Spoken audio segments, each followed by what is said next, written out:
all the revisions. And if you notice here, these are the changes that were done, which was thermostats, doorbells, television wall mounts, television mounting hardware, mailbox keys, storm protection items, and actually Doug spoke about storm protection items and hardware.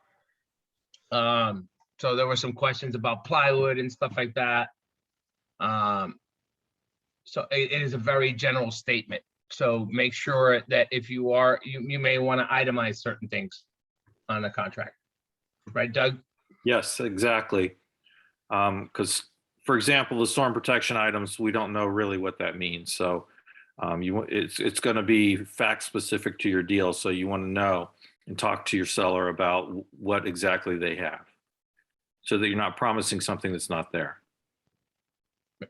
And then the other thing I mentioned was, if you notice, out of this whole list of items included personal property, washer and dryer is never included on this contract unless you actually physically write it in as other personal property to be included with the purchase. And that would be right there on line 22. Right, so real quick on that. Initial deposits. Now it is, the verbiage has changed and it says checks subject to collection. So yes, they can give a check for initial deposit, but everything is subject to the receiving title company or attorney or escrow title company actually making the collection and that check clearing. So it is cleared funds, basically is what it says, right? Collection of cleared funds. Any questions on that? No, but it's always best to do a wire. That way you don't have to wait. Yeah, wire is always the best way.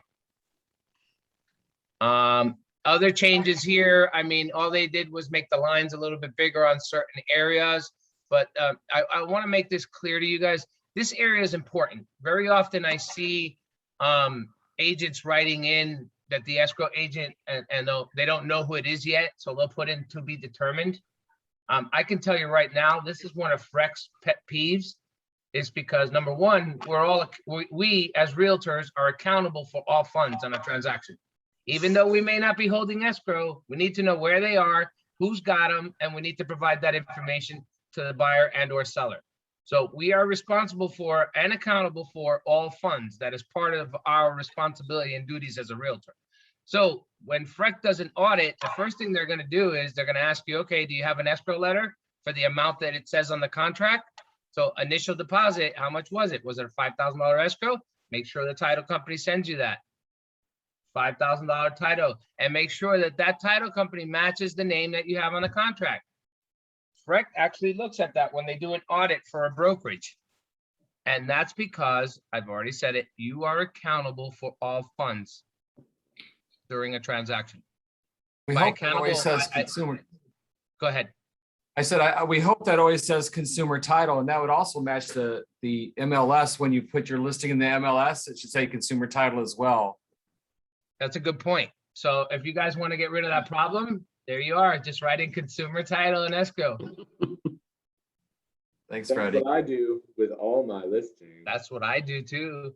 All right, so we talked about collected. It actually states it again here, and it reiterates the point of collected on the closing money owed.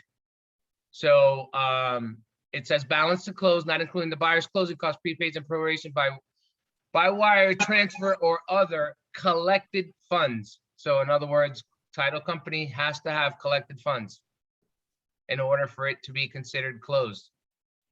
Is that right, Doug? Yes, so no personal checks at closing.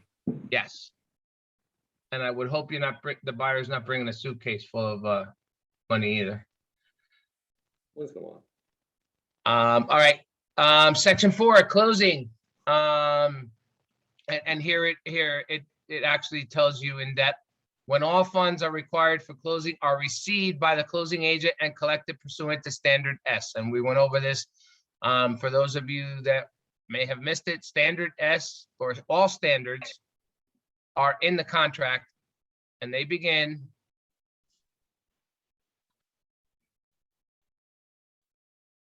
right here on line 402, standards for real estate transactions. So anything that's written in this contract will actually have the definition of it here. So when it tells you look for standard S, you would start here, and you notice here is standard A. Just go down and look for standard S, and then you can match that paragraph to what's being spoken about in that previous paragraph. I hope that's not too confusing. So you notice it says standard S. That means that there's a standard S in the contract that you should be looking at. Okay, any questions on closing? Cleared funds, collection? No, sir. Let's do it. All right, next one was lender approval. All right, the change that was done is paragraph A, B is checked, loan approval has been obtained, and lender's underwriting is complete. So loan approval basically means clear to close. Final loan approval. That's what a final loan approval means. So just be careful if the lender tells you, yeah, we have a loan approval, but we still have 6 contingencies or six stipulations that the buyer needs to meet. That's not a clear to close, okay? And that's not a final loan approval either. Final loan approval means all contingencies have been met and we're ready to start preparing for closing. Okay, so keep an eye on that. It is, you have dates on these contracts. It is important that you keep a track of those dates. You have a closing date, and then you also have a financing date. And we're going to talk about that next, the financing clause. Yes, they are connected. The dates are connected, but one is strictly for financing and the other one is for your closing. So what does this mean to the buyer and or seller and as you as the agent? If you're leaving this section, which is paragraph 8 in the contract, and you're choosing, or the buyer's doing financing, which means you're choosing paragraph B, and I'll get back to paragraph A. I'm kind of going ahead of myself, but if you choose paragraph B, and you leave it blank, it defaults to 30 days, which means the buyer has to have final loan approval within 30 days. That doesn't mean he has to close. That means he has to have final loan approval in 30 days. Closing date, and we go back, is on page 1. I don't see it here. Because probably other. Oh yeah, well, okay, it got extended because now it's 15 pages of contract. So sorry. So closing date is different. So I typically, what I do on my contracts is if I'm leaving the financing date at 30 days, I will push the closing date 10 days after that to 40. Just a suggestion, you don't have to do it that way. But I would definitely not write the same closing date as the same financing date. So if I'm putting the financing date at 30 days, I don't want my closing date in 30 days. Okay, does that make sense? And that is important because the financing date is actually what's protecting your buyer's escrow or the buyer's escrow deposit. Because once that financing period is over and expired, that means the buyer has to close.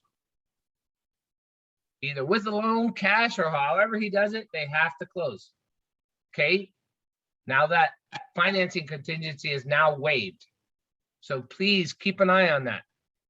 It's not always about extending the closing date, it's about extending the financing date to protect the buyer's escrow. All right, so here again, it just reiterates it. When all funds required for closing are received by the closing agent and collected pursuant to standard S. Let me go back to cash. So if the seller chooses cash, you will notice all this has been changed and removed. Everything that's been stricken out. And now the paragraph only will say, this is a cash transaction with no financing contingency. It used to allow the buyer, or the verbiage used to contain that the buyer can obtain financing, but it wouldn't have, the contract is not, there would be no financing contingency in the contract. It is still considered as cash. So if someone is doing a hard money loan or any type of other creative financing, I suggest, unless they don't want to waive their cash, they don't want to waive their financing contingency, then they would have to choose B. Okay. question. These are all suggestions. Go ahead, Doug. Yes, where does knock fit in on all this? Would knock be considered a cash transaction? No. That's a think it great would be- question. Financing, because the buyer has to still qualify. Okay, thank you. You might be confusing knock with ribbon, but either way, both of those programs require financing in place. Unless maybe somebody has a home sale contingency, they're selling their home and they're gonna close all cash with their with the proceeds from the sale of their home. Does that make sense? Yes. Okay. It does. It's just that the knock was bringing up the possibility that this could be considered a cash offer, making your offer more attractive than competitive contracts. Well, I think once you have the knock, if you're doing it where it's basically an equity line on your current home that you haven't sold yet, that would be no different than having an equity line. So you could list it as cash at that point, because you're going to be paying it out of the equity in your other home. Unless, Robert, you're talking about knock go, Right. which is a fully underwritten loan. It still requires an appraisal contingency though, I believe. Okay.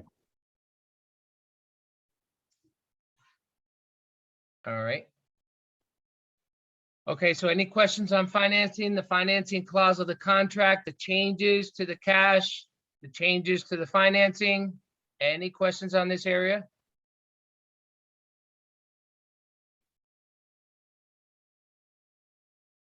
Well, here's the other change that Doug mentioned. Buyer's mortgage broker or lender having received appraisal or alternative valuation of the property satisfaction to the lender. So appraisal is part of financing. Typically, lenders used to order it last. The appraisal was the last thing to be ordered. They are switching that now, and they are actually making that first. I've seen a lot of lenders order appraisal right up front. I believe the reason they used to do it as a last contingency for them was because it's a cost. It's a closing cost for the buyer. They have to pay for that appraisal, and it's a prepaid. So they were trying not to save, they were trying to save the buyer paying it and making sure that they went through the qualification process first. But now lenders have switched it up. Some lenders may be still doing it the other way around. So just be conscious of that if you do represent the buyer or the seller. Hey, has the appraisal been done yet? What are we waiting on? Okay. Anything you want to add to that, Doug? No, I think you got that pretty well. Basically, the appraisal is now part of the loan approval process. Okay. So continuing on, buyer's failure to use good faith and diligent effort to obtain a loan approval during the loan period shall be considered a default under the terms of the contract. The only change here is that they added the words good faith and diligent effort. And then over here down at the bottom, it says for purposes of the provision, diligent effort includes but is not limited to timely furnishing of all documents and information. They have, and then they struck out and paying for all fees and charges requests. Actually, no, I think they included it. Let me see the actual draft. Hold on.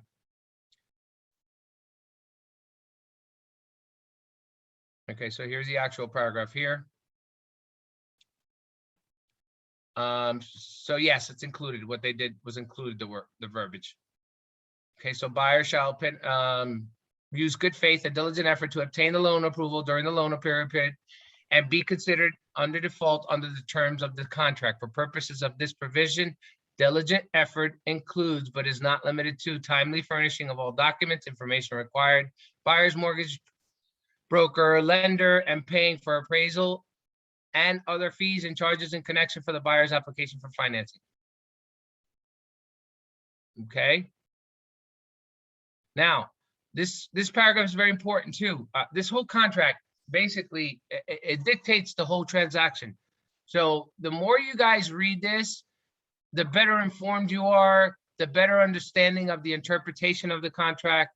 Obviously, you're not attorneys, so don't ever present legal advice or present it as legal advice. All you're doing is interpreting the contract as it is written. Okay. Buyers shall, upon written request, keep the seller and broker fully informed about the status of the buyer's loan application, loan processing, appraisal, loan approval, including any property-related conditions of loan approval. Buyer authorizes buyer's mortgage lender and closing agent to disclose such status and progress and release preliminary and finally executed closing disclosures and settlement statements. Basically, what this means is, as the buyer's agent, as the seller's agent, as the seller, as the buyer, you can all stay in contact with the loan officer, and they are supposed to provide you with this information and keep you abreast of what's going on with the loan. Okay, so the seller has every right to communicate with the lender. As a listing agent, I would take that on upon myself. I would be making those phone calls and saying, hey, how's the buyer doing with the loan? What do we need? What are the contingencies? I would offer help. What can I do to help? Because obviously we all want the transaction to go through, right? We don't want to put roadblocks. We want to make it easy. If within loan approval, buyer obtains a loan approval, buyer shall notify the seller of the same prior to expiration of the loan approval period. So that goes back to that 30 days that I told you. If you leave it blank, it's 30 days. So make sure that we either have a loan approval or a loan denial. And then your last option would be a loan financing extension, a request for a financing extension.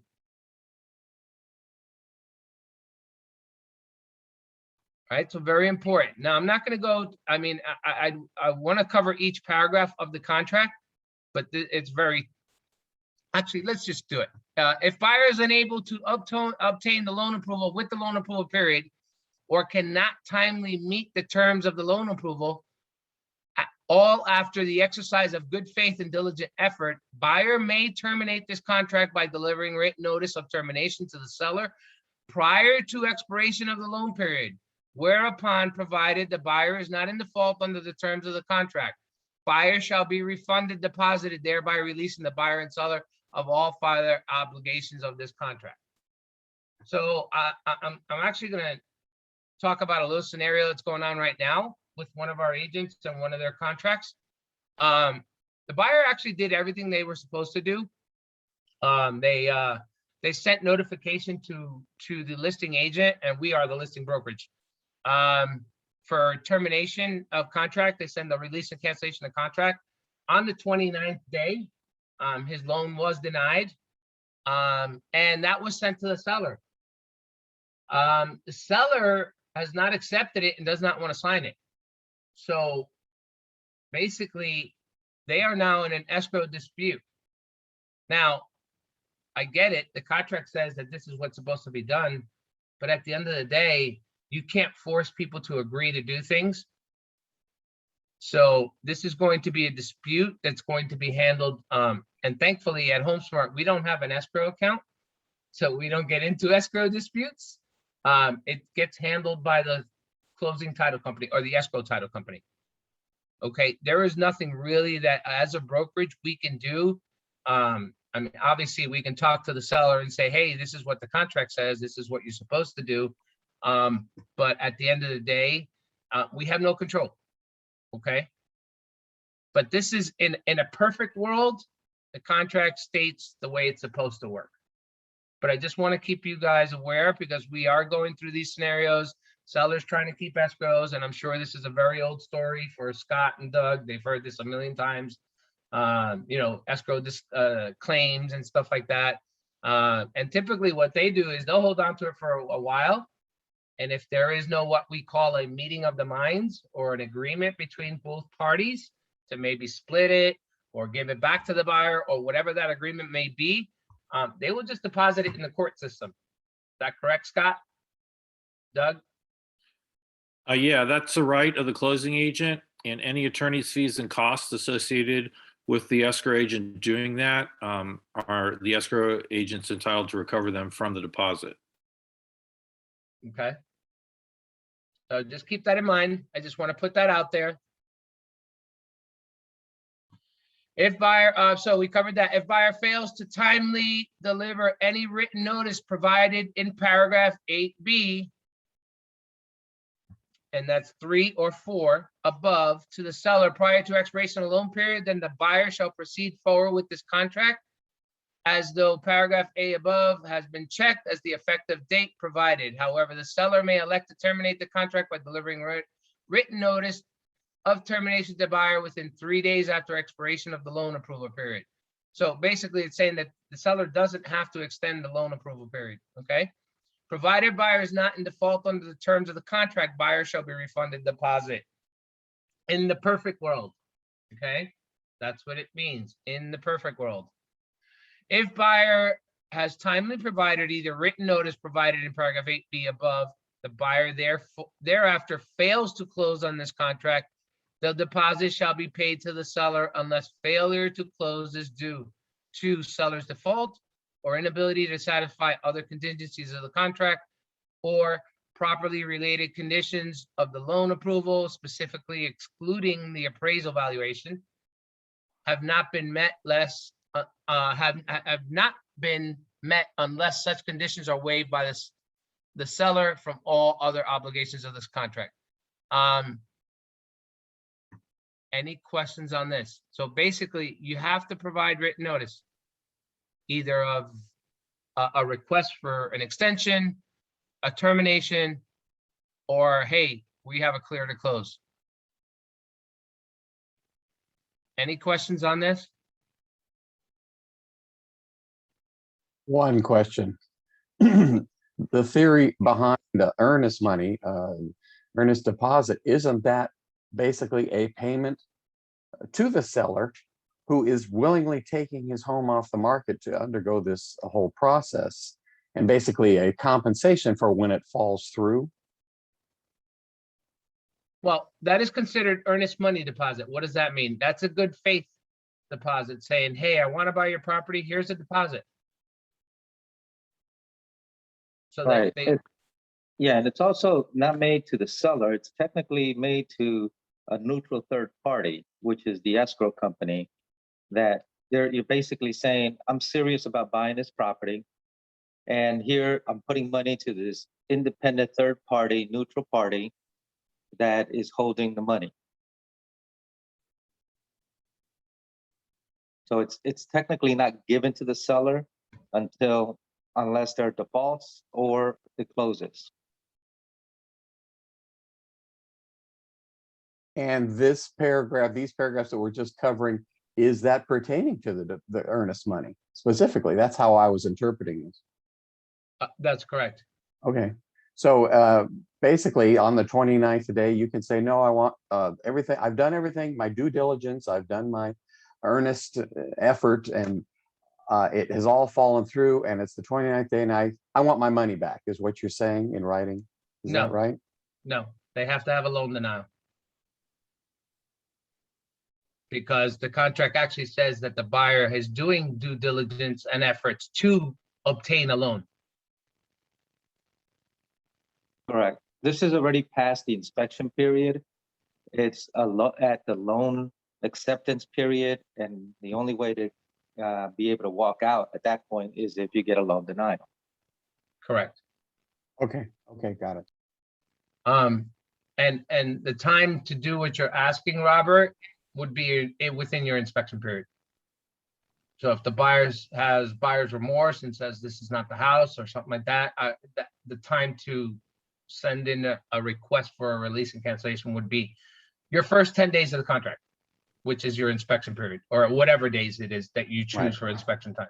The Okay. contract actually defaults to 15. And we'll get to that. Inspections are on, well, they used to be on page 5. I don't know what their page they're on now, but the old as is, which is still in effect. This contract does not go into effect until November 1st. So the old as is still being used, okay? All right, so let's continue on. Any other questions on financing, cash, how to write it up, how to fill it out? So if you're doing financing, you would choose P, make sure you put a check mark there. If you leave this line blank on line 89 right here, it defaults to 30 days. Okay?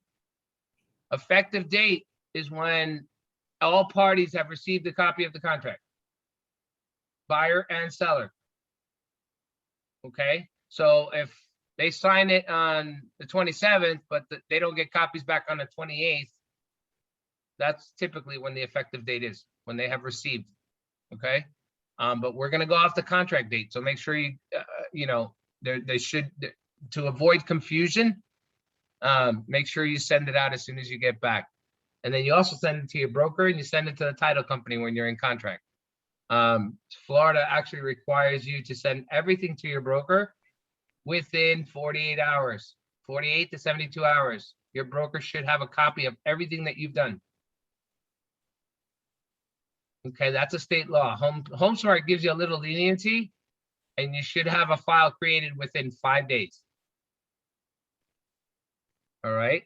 Title gets this right away because obviously they have to send you earnest money deposit instructions.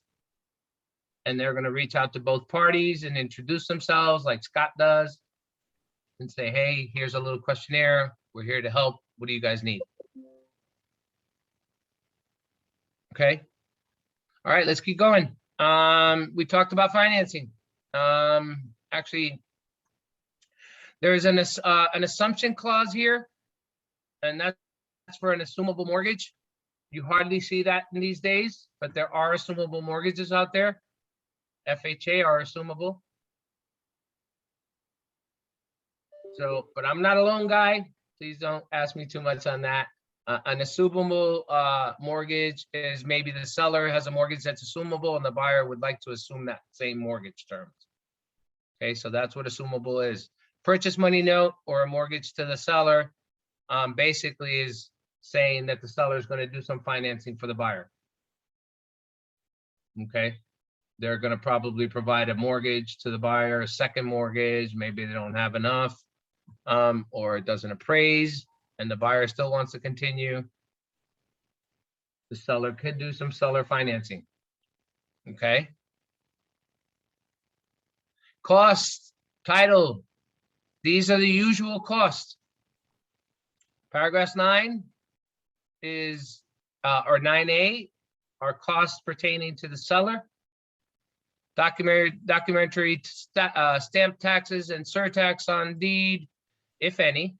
Owner's policy and charges, title search charges, municipal lien search, charges for FIRPTA withholding. For those of you that don't know what FIRPTA is, there's a paragraph in here, and we'll cover it. FIRPTA is a foreign, and I hope my acronym is correct. Foreign investor. Doug, can you help me with this? Do you remember what it stands for? Yeah, it's actually written down in the title standard section, but it's foreign investment. I can't remember what the P stands for, but reporting. Basically, it's the withholding of sales proceeds for tax purposes. So if you're a foreign investor, you don't live here, but you own property here, this would pertain to you. Okay, so any buyers or seller, or actually any sellers that own a home here in the United States, but they don't reside here. This is not the country where they reside. They're not a citizen or a resident of the United States. They're considered a foreign investor. And they are allowed to own properties here in the United States, but they also have to pay taxes. And the way that the U.S. makes sure that the taxes gets paid is they withhold a certain percentage of the seller's proceeds at closing to cover those tax surcharges. Is that correct, Doug? Did I say that right? That's correct. And it's the Foreign Investment and Real Property Tax Act. Okay. I actually had an agent call me the other day asking me, what the heck is FIRPTA? So be aware, if your seller is not a citizen or a resident of the United States or the seller in your transaction, title is going to reach out to them and say, hey, we're going to be withholding at the time of closing. It's a certain amount of percentage. It all depends on certain things and factors on how they come to that percentage? Usually it's what, 10 to 15%, Doug? Is that right? Yeah, that's most of the time. And what's really important about FERPTA from a buyer standpoint is the IRS puts the obligation for withholding on the buyer. Yep. So if there's no withholding that takes place, the buyer can be responsible for paying it. So that's why you want to make sure you're using a good closing agent who's familiar with FERPTA, and they can take on that responsibility for you or for the buyer. Any questions on that? Okay. So cost to be paid by buyer, cost to be paid by seller. Changes for FERPTA, and if prior to closing seller is unable to meet the as-is maintenance requirement, a sum of equal to 125% of the estimated cost to meet as the as-is maintenance requirement shall be escrowed at closing. If actual closing is to meet the as-is maintenance requirement exceed escrowed amount, seller shall pay such actual cost. An unused portion of escrow amounts shall be returned to the seller. Okay, so they'll collect a certain amount that should cover taxes and some of the maintenance, as is maintenance requirements. Because, and the reason it's done Freddie? is because, yes, I've got a question on FERPTA. What's the best way to get around that? If you have a foreign investor, for them to get an LLC, or what do you suggest? I don't think there is any way to get around that. No, there's not a way to get around it, but there are some stipulations. For example, if the buyer who's buying the property from an investor is going to make it a primary residence and the value of the property being sold is under 300,000, then FERPTA does not apply for that foreign investor. And you can get that kind of information, from the title company. They'll tell you that, but it has to be, there's affidavits that have to be signed by the buyer stating it's going to be their primary residence. And obviously the contract would dictate the price of the property. And anything above that, they have to hold, the title company will hold, it's actually 30 to 35% of the proceeds for FERPTA tax. So it's best to speak to your title company. They'll give you the specifics on it. But that's, I know one of them, I've had foreign investors sell their property with that, I'll call it provisos, and they did not have to pay the 35%. Okay, so if they create an LLC here, they still have the FERPTA rule applies to them? Yes. Okay. Okay. Lori, to better Thank you. explain, Uncle Sam is always going to Mhm. get their money. Yeah. I know that. No matter who you are, Okay. we're going to find you. Right. And that's the purpose of that is, as a foreign investor, hey, I just sold my property. I'm not paying, how are we going to find you? Where are we going to get you? We can't go Right. and extradite Okay. you. So taxes need to be paid.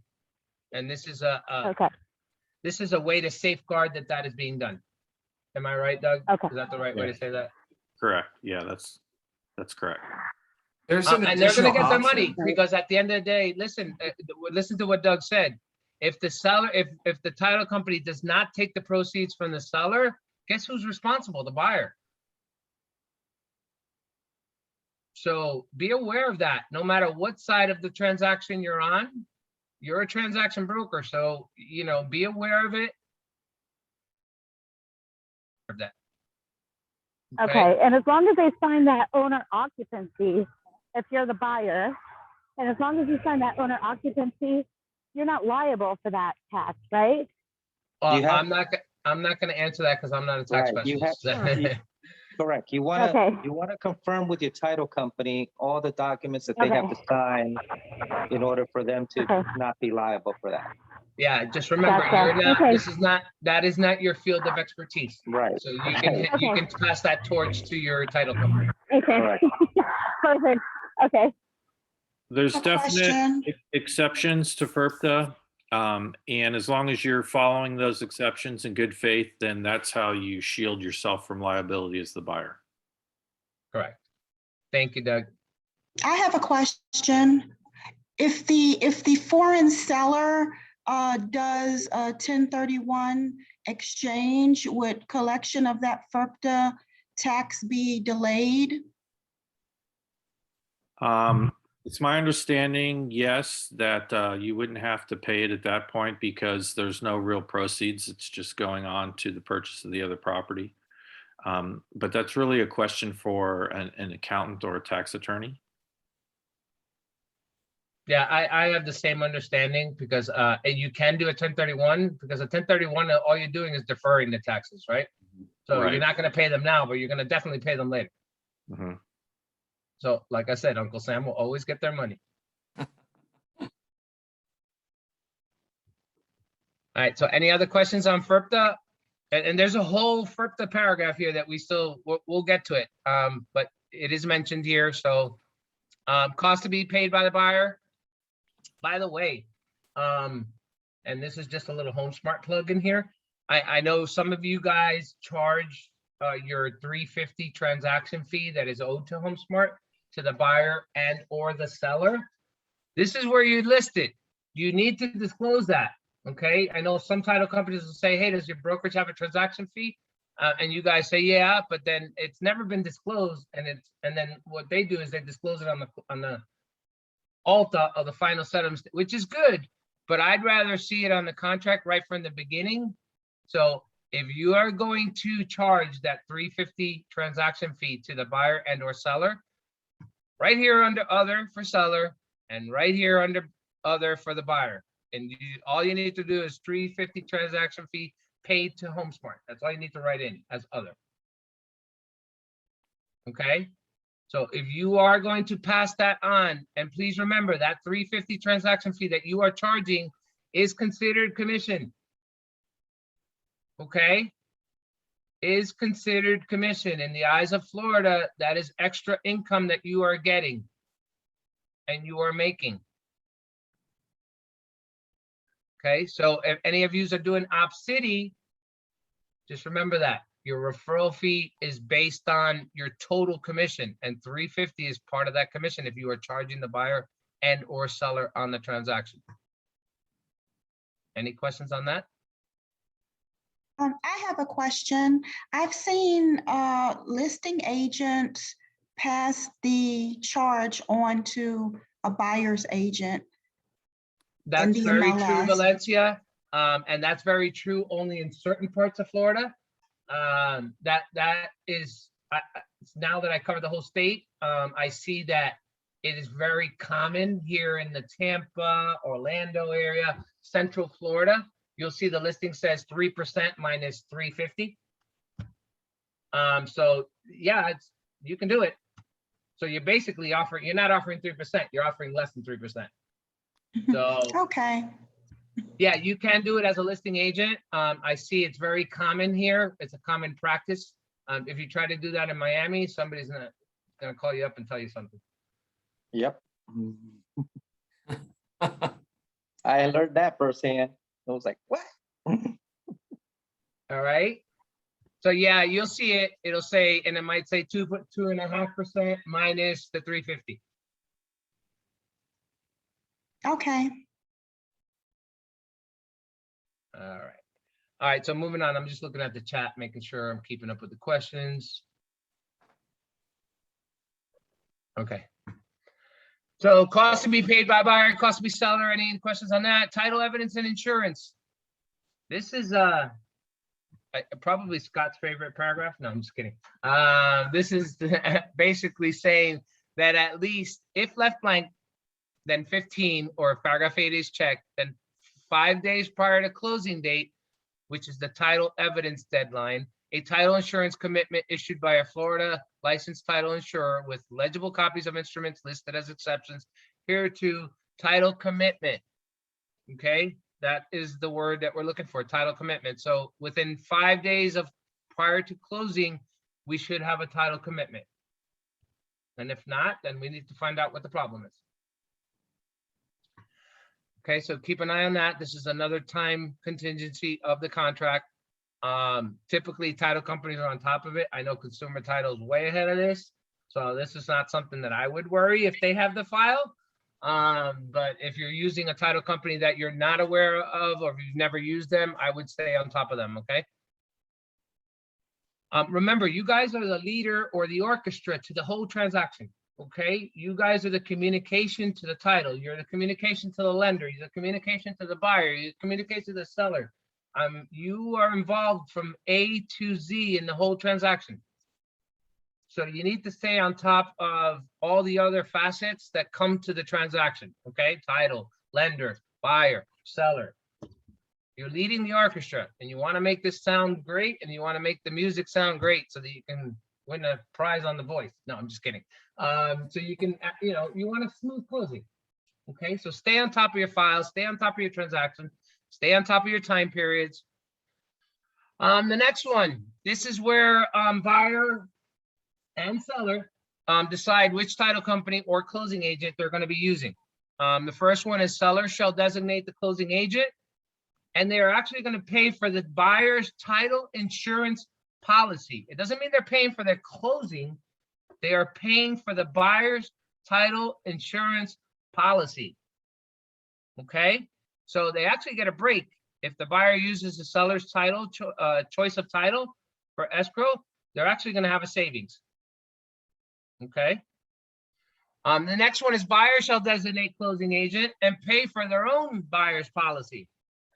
Okay, so if the buyer says, okay, I'll use my own title company, and that's fine. This is all an agreement, okay? Nothing is set in stone. That's why you have options on the contract. That's why the buyers and the sellers have options. And please don't ever make these decisions for them. Please, please, please. Very often I see agents say, oh, we'll just do it this way, and we'll do it this way. And at the end of the day, they just make them sign. No, explain it to them. Hey, you have the choice. Most buyers don't have a preferred choice of title company or attorney. And that's where you can recommend, obviously, Consumer Title and anyone else, okay? So buyer, first one, seller, second one is buyer. The third one only pertains to Miami-Dade and Broward, and there were changes to this. Back in the old contract, oh gosh, I forgot what the change was. Doug, you want to help me on this one? It's just they added the language that the buyer shall designate the closing agent. I think that was the custom, but they've really just put the language That in. first sentence, right? Hold on, let me see summary of changes. Everything else was the same. Yeah, you're right. Thank you, Doug. So yes. So in this case, it was assumed that the buyer shall designate the closing agent on the Miami-Dade provisional, because that's actually the standard practice in Miami-Dade. And then you get over to Palm Beach, which is the next, actually Miami-Dade and Broward. The next county over is Palm Beach. And when you get into there, they revert back to a standard practice of the seller chooses title and pays for title insurance policy. So it is county driven, but it's not set in stone. Remember, this contract is an agreement between buyer and seller, okay?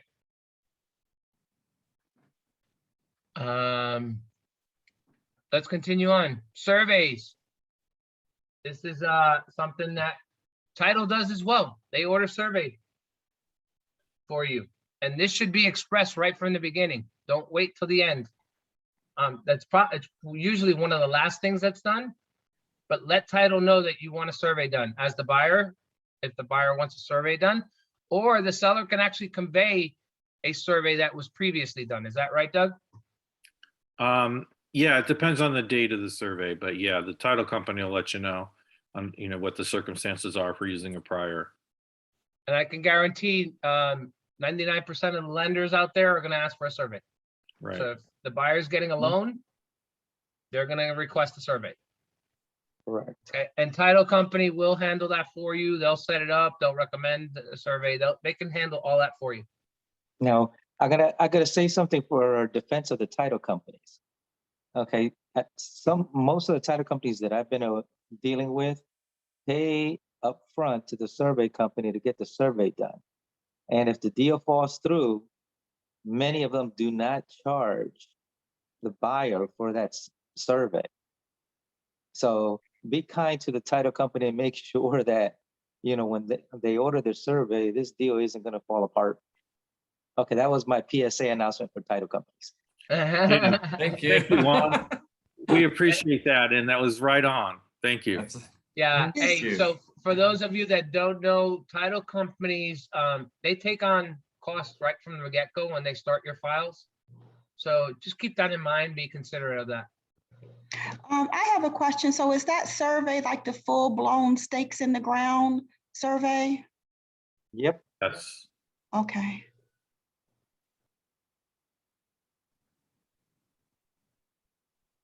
All right, moving on. So survey 5 days prior, home warranty. You guys have been on Ask the Experts. We all know what a home warranty is. We have 3 affiliates with us: Home Shield, American Home Shield, Old Republic, and 210 Home Buyers Warranty. So this is the section where if the home is coming with a warranty, or you want to provide a listing warranty, they offer listing warranties just for the life of the listing. The buyer's going to obtain a warranty, or the seller's going to transfer a warranty. Make sure that one of these are checked off. Okay, and if anyone's going to provide one, put in a cost. Seller special assessments. So very important. This paragraph only pertains to public body special assessments. This has nothing to do with HOA or condo associations. Am I right, Doug? Yes. It specifically states that a public body does not include a condo or HOA. Correct. So don't confuse this paragraph for special HOA or condo special assessments. Hey, the condo's putting a new fountain in the front of the building. Everybody got hit with a $10,000 assessment. That has nothing to do with this paragraph.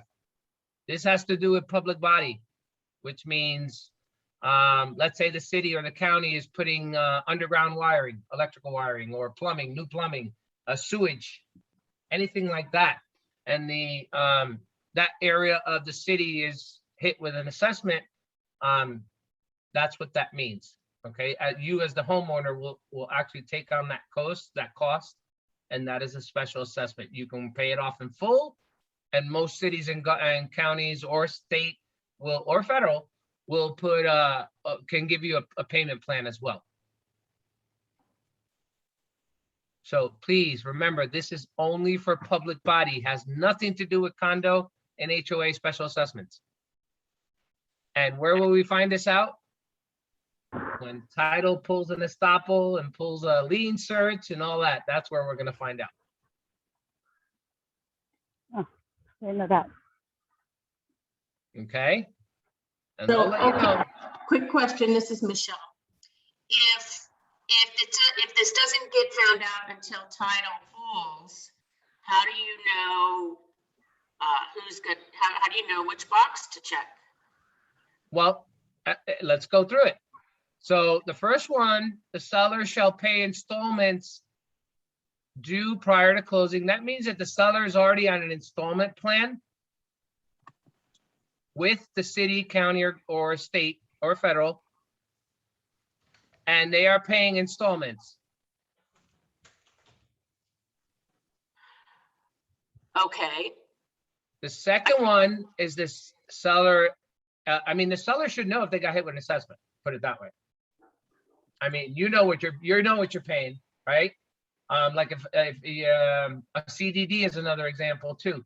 You got a CDD. It's on your taxes. You're paying it through your taxes. You may not feel it because you know the number is already there, but it is being paid through your taxes. It is an assessment. So just keep an eye on that. First one is the seller pay installments, and then the buyer will pick up those installments is what it means. So whatever agreement that seller has in place, the buyer will continue that after closing. The second one is the seller should pay it off in full. So let's say it's a $10,000 assessment. He's already paid off 7,000 of it. There's 3,000 to pay. The seller and the buyer, or the seller can elect to pay it off in full at closing from the proceeds, and that means the buyer will have no longer a financial obligation. Okay, so this is only governmental or public body, I should say. Okay. And I think they added this. I don't think this was new. Let me see. No, if neither box is checked, then option A shall be deemed selected. So yeah, it actually defaults to the installment payments. So if you guys leave this blank, and there are any special assessments, that buyer is going to pick up those special assessments if they are made in installments. Okay. It covers this. Here's your disclosures. Covers radon gas, permits disclosure, basically saying that the seller has to provide clear and marketable title. All permits will be closed. Any open permits shall be identified and have to be closed. Any improvements that were not permitted, the seller shall comply to deliver buyer all plans, written documentation, and other information in the seller's possession. So again, this is all seller should know of any permits and stuff like that. They know when they pulled the permit or they hired a contractor and stuff like that. And in good faith, they should be disclosing all this stuff. Otherwise, it's gonna come up. And it has to be addressed. No open permits. Clear and marketable title. Mold. It covers mold. It covers a flood zone elevation certification. So here in Florida, we do have flood zones. They have different ratings, and they're like flood zone X and flood zone A. I would go on to the FEMA website, get yourself familiarized with the different codes, find out what it is that it means by flood zone. Basically, if you're near a body of water, lakes, oceans, canals, anything like that, you may be considered in a flood zone. Okay, or that property may be considered in a flood zone, which means, guess what? You're gonna need flood insurance. And that's an additional cost. Besides your property insurance, flood insurance is an additional cost. This contract actually gives the buyer 20 days to find out if flood insurance is required, how much that is, and if they can encumber that cost. Okay, so you have 20 days. After the 20th day of this contract being executed, if the buyer tries to get out of contract saying, hey, this isn't a flood zone and I didn't know, they're not going to be able to get out of the contract. They should have already shopped around for flood insurance. They should have been advised, and that's part of their due diligence. That's part of the buyer's agent's due diligence. The seller's agent should be disclosing this anyway. The seller should be disclosing it's in a flood zone. All right, so go above and beyond, find out. Energy brochure, you're supposed to be providing, and let me go back to the radon gas. You're supposed to actually provide the buyers with a pamphlet on radon gas. They are available in your forms. You're supposed to provide them with a pamphlet for the energy brochure, because right here it says buyer acknowledges receipt of the Florida energy rating information brochure required by Section 8. You are required to give them this. Oh my gosh, 99.9% of the time, I know you guys don't do it. So if you're doing things the right way, you should be giving them the radon disclosure, energy brochure, and lead base. So if the property's built before 1978, and this is actually federal, lead-based paint disclosure is a federal disclosure. It's not only in Florida, it's all over. Okay. Next one is Homeowners Association. You read it, it says buyer should not execute this contract until the buyer has received and read the Homeowners Association / community disclosure, if applicable. 9 times out of 10, I can tell you, hey, we need to send their offer in. How do you send their offer in? You're sending the offer in by having the buyer sign a contract, right? I would be asking the listing agent, hey, do you have the HOA docs? Do you have the condo docs? Good listing agent may put them up on the MLS listing as an attachment. But, you know, the buyer has to be in agreement with the terms, policies, procedures, payments, anything to do with an association. Buyer, it needs to be disclosed. One other thing that I come across, there's two different types of associations. One is a homeowners associations, which is usually manages PUDs, which is single family homes, townhomes. Some townhomes may be managed by a condo association. So just make sure, we don't need both disclosures. There are disclosures for this, okay? I don't need both of them. If it's either a homeowners association or a condo association. Determine, distinguish which is which. Condo is a condo.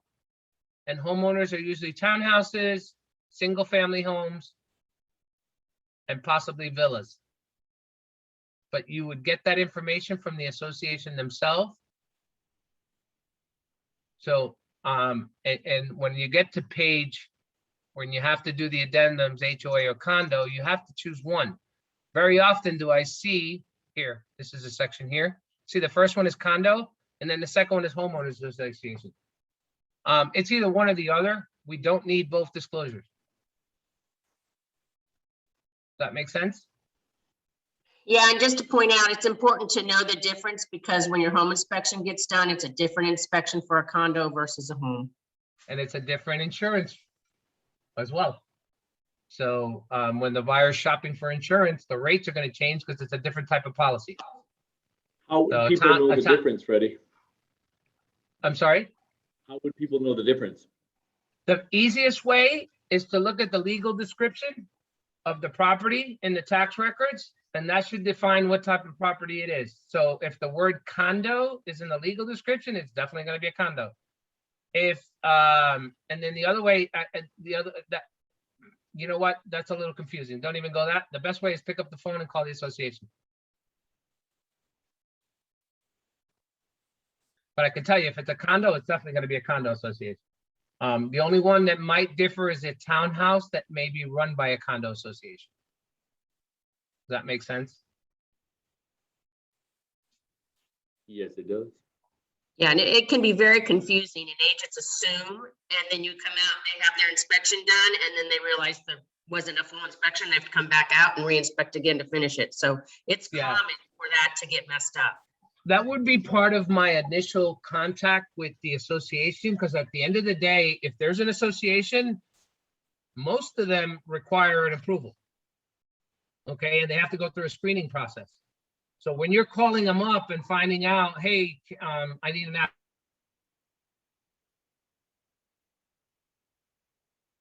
calls when I get the listing. I want to find out as much information as possible about the property and what I'm selling. So I'm going to find out what the rules and regulations are for the association. I'm going to find out what the restrictions are. I'm going to find out what the process is for a person to buy, for a person to rent.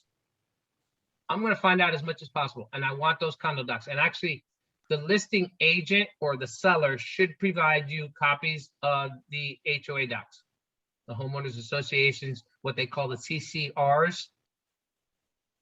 And that stands for, what is that? Condo, Doug, help me on this one. CCRs or what?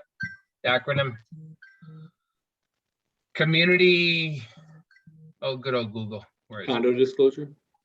Condo No. community disclosure? Hey, Freddie, we have a question in the comments. Faith Jordan says, what happens if the seller can't find the HOA paperwork before your offer is accepted? I've had this happen. I would reach out to the association.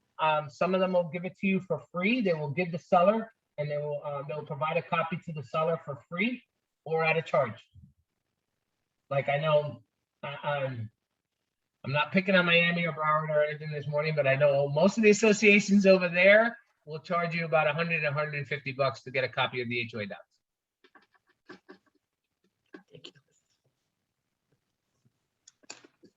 Because at the end of the day, they were provided these docs when they first bought the property, and they should be held. So the listing agent or the seller should provide these documents to the buyer and the buyer's agent or the buyer's agent for them to review and accept and move forward.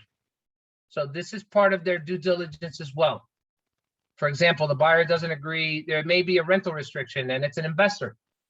And you can't rent it out for a year. You have to own it for a year before you can rent out the condo. That's not going to work for an investor. That means he's got to make tax payments. He's got to eat it for a year before he can actually rent it out. So that's where this takes place. And there's actually a receipt in your documents, in your MLS, your forms. There is a documents receipt form that you can actually have filled out. So what happens is the seller is supposed to provide those documents to the buyer. The buyer reviews them. Let's say the buyer doesn't agree. The buyer has to return them. Okay, you have to return the condo docs to the seller if you don't close. Are there timelines connected with that? Yes, and we're gonna cover those. Okay.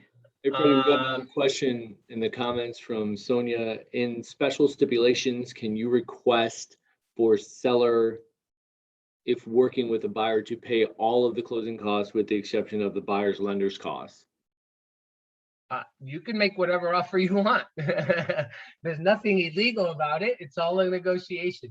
But just remember that it's a negotiation between buyer and seller. So yes, you can put whatever stipulations the buyer is requesting, however they want it requested, as long as it's not unethical or illegal. They can request whatever they want. Now, in today's market, I don't know if a seller is going to pay for anything. Never, you know, with multiple offers situation and stuff like that, I don't think, you know, that's going to make a very attractive offer. So yes, remember, a contract is a negotiation between buyer and seller. And the terms are just as important as how much they're offering. Because I can have a great offer, 50,000. I think about it. All right, so we're over the hour. I don't want to get into the next sections yet. I want to pick this up next week. We'll go slowly, surely by surely. Like I said, we're going to finish. We're actually on page 10 already, so we're moving quick. We should be done with this one by next week, and we'll pick up some of the addendums next week. And I we're going to be appreciate doing this you. weekly. I appreciate you. No, we I appreciate you. too, Robert. Well, I just wanted to say, I'm glad you're cutting the meeting short because Jeremy has promised us a steak and lobster lunch at noon today at the office, so we'll be there. I just want to be there in time. Steak and lobster, and I didn't get an invite? What, are you kidding me? You should be on Florida agent's email. Actually, yeah, the USA Mortgage is actually going to be treating you guys to lunch. So anybody over at the Orlando branch, Doug is going to be passing by and treating you guys to lunch. Is that right, Jeremy? Yes, that's correct. Sorry, Rob or Bob, you'll have to settle for Chick-fil-A instead of steak lobster today. They just couldn't deliver on time. I mean, that's what Doug wanted. You know, he's like, hey, you guys are important. I want to make sure it's a nice lunch. And then, you know, they just couldn't deliver on time. So, you know, Chick-fil-A it is. That'll do. Thank you, sir. All right. So thank you all for joining us. I hope this was helpful to you. You know, contracts are important. I know. Oh, Jennifer's asking what time is lunch? What time is lunch, Jeremy? What time is lunch? Noontime. Noontime. Noontime. Recordings, they are going to be on YouTube. The only thing is, Brenda, we are recording them, but we want people to show up. So if there's a specific incident, hey, I have an inspection today, I couldn't make the meeting, we'll send you out the link. But we're not going to keep the recordings there because we want you guys to be there. We want you guys to show up. Is next week's training Wednesday at 9? Every Wednesday, 9 o'clock. So if you Okay. guys want to throw that into your time blocking. Until the new year, and Freddie will change it to 10 a.m. then. That'll be your New Year's gift, bro. Actually, we have a time change next week, right? Isn't that next week? Times go back. Yeah. Time goes back an hour, so don't forget that too, okay? If I could go to Marketing Design Center, they have some cool, like, set your clocks back social media graphics. All right, so Caroline's asking for the link. Jeremy, can you send it to her afterwards? She missed the first 10